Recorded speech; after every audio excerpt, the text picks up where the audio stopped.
Alright? Alam mo tayo, yung pipes natin, sasabihin ko lang sa inyo, yung pipes natin, ha, loob ng culvert, gaganito, kaliliit, ha? And wala tayong planning eh.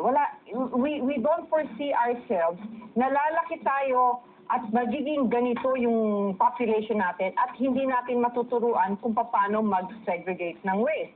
Not only that, even if we have the necessary budget, the budget does not go to flood control projects. It does not. It goes to the pockets of those people na malalim ang mga bulsa. No?